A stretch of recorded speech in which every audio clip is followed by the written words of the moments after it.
$11 billion in overdraft fees, $1.6 billion in check cashing fees, and up to $9.8 billion in payday loan fees are charged to low-income Americans every single year.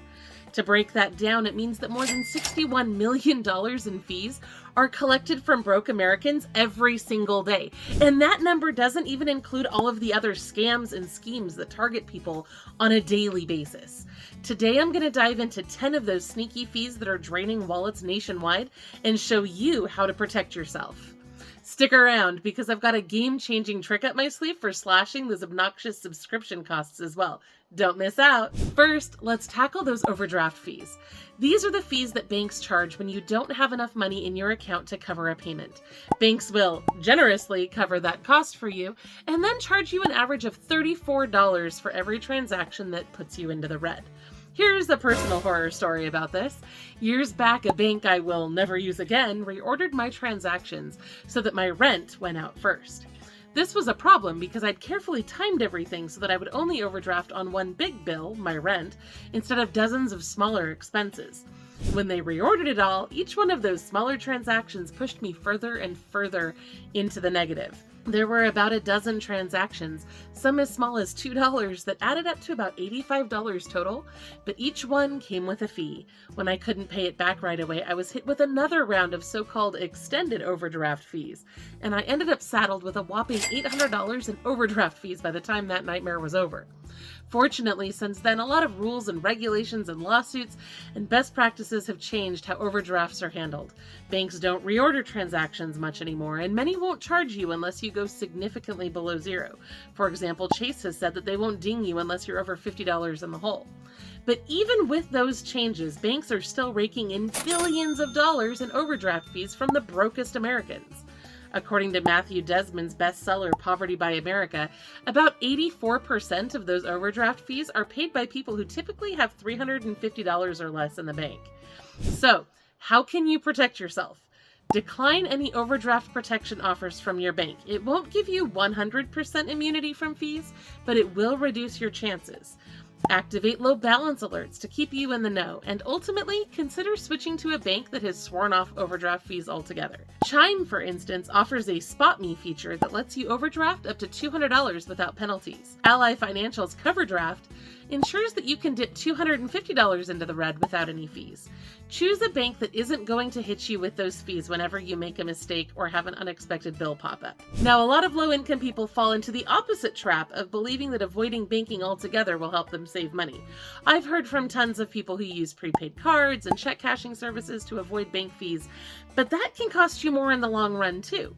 Prepaid cards might seem like a great alternative, especially if you're trying to control your spending. But here's the catch. They often come packed with fees, activation fees, monthly fees, transaction fees, ATM fees, and even fees to check your balance sometimes. Over time, these charges can add up and eat away at the very money you were trying to save. Always read the fine print before purchasing a prepaid card. Compare various cards and their fee structures and consider alternative options. Many banks now offer no-fee basic checking accounts, and digital banks like Chime provide accounts with minimal fees. With the convenience of instant check cashing services, you can get your cash in hand right away. But there's a catch: hefty fees.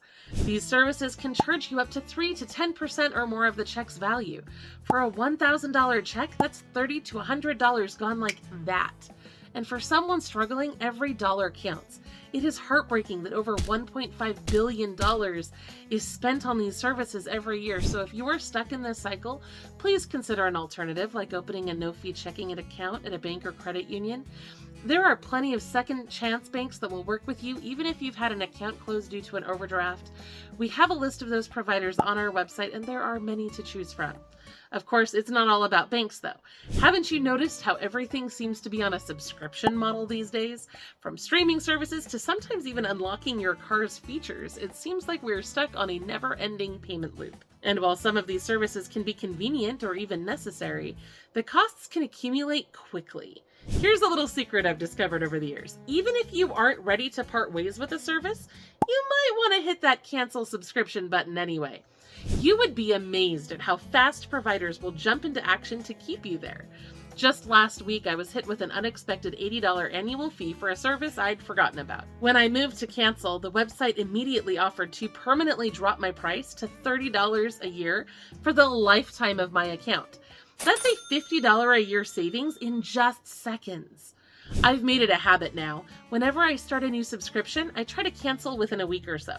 More often than not, I'm interrupted halfway through the process by a prompt with an even sweeter price. And this isn't limited to online subscriptions either.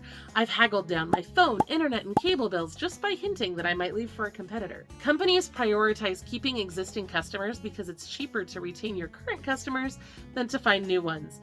Showing that you're ready to walk away often nudges them to offer you better deals. So while results can vary, and this is not a guarantee, it is a simple trick that has saved me a bundle over the years and could do the same for you. And speaking of paying too much for a service, let's talk about those credit report fees. You are entitled to a free credit report every year, but many people get lured into paying for credit reports or monthly credit monitoring services. Companies often advertise better insights or a more detailed analysis or a score, but in reality, the core information is all the same. Every American is entitled to one free credit report annually from each of the three main credit bureaus, Equifax, Experian, and TransUnion. This means that you can usually check your credit for free 3 times a year, once from each bureau. To access your free reports, the only authorized website is annualcreditreport.com. Remember, regularly checking your credit report isn't just about knowing your credit score. It's a vital way of catching errors or signs of identity theft early. But don't be fooled into paying for something that's rightfully yours for free. Most of the scores shown in those credit reporting tools don't accurately match what lenders see anyway. Oh, and don't get fooled into paying to file your taxes either. Low-income Americans can file for free if their income is below a certain threshold. You're eligible to use the IRS's Free File program. This program provides free tax preparation software from leading companies, making the filing process straightforward and easy. Additionally, many communities also offer volunteer income tax assistance, also known as the VITA program, which provides free tax help to those who qualify.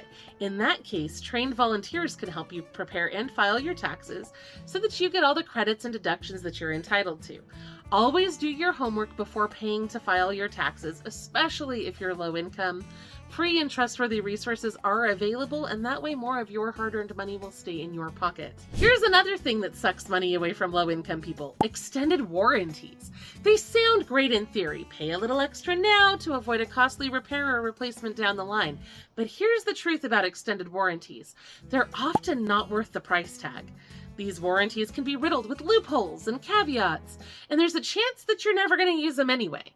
Statistically, if a product is going to fail, it usually happens within the standard warranty period. And if it breaks down after that, the cost of repair or replacement might be similar to or even less than the price of the extended warranty. Instead of automatically opting for an extended warranty, please do your research, check product reviews for durability concerns, and consider setting aside the money that you would spend on that warranty in a savings account.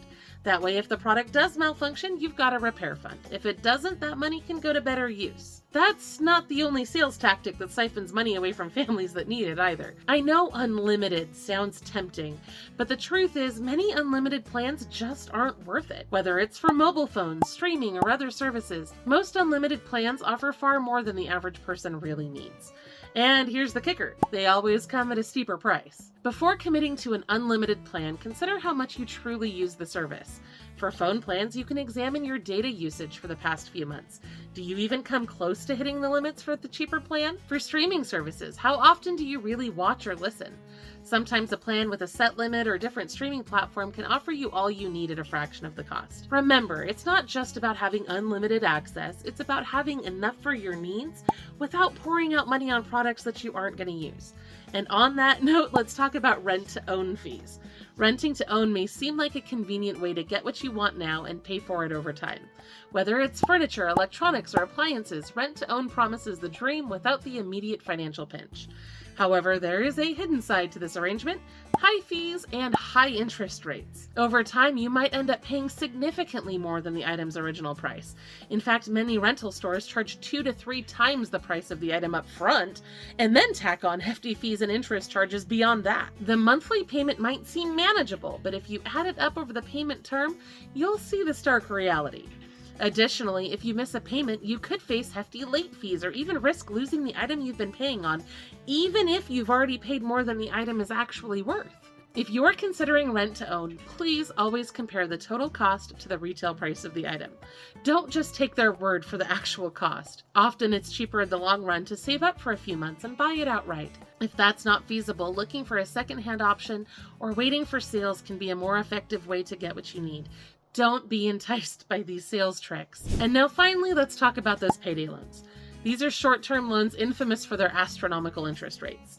Often marketed as quick fixes for financial emergencies, they can swiftly turn into a long-term debt nightmare. Many borrowers find themselves caught in a vicious cycle, taking out new loans to pay off old ones, resulting in escalating debt and fees. Payday lenders swallow almost $10 billion from low-income Americans every year. That is a ridiculous sum of money. Avoiding these loans is the best advice, but I know that's not always doable. Emergencies happen. But if you're in a pinch, please look at all of your other options first. Look at the emergency assistance programs we've talked about on this channel. Set up payment plans or forbearance, or negotiate with your creditors. Try to get an advance payment from your employer maybe, or borrow money from friends and family if you can. Even credit cards have lower interest rates than payday loans usually do. Remember, the real cost of a payday loan isn't just the amount that you borrow, but the exorbitant fees and interest that accompany it. Be sure to read the fine print, understand the terms, know what you're getting into, and please explore all of your other alternatives before you resort to this. Now, don't forget to check out our recent video about 7 bills you don't have to pay when you're poor for more ways that you can cut costs and save money. I'll see you there.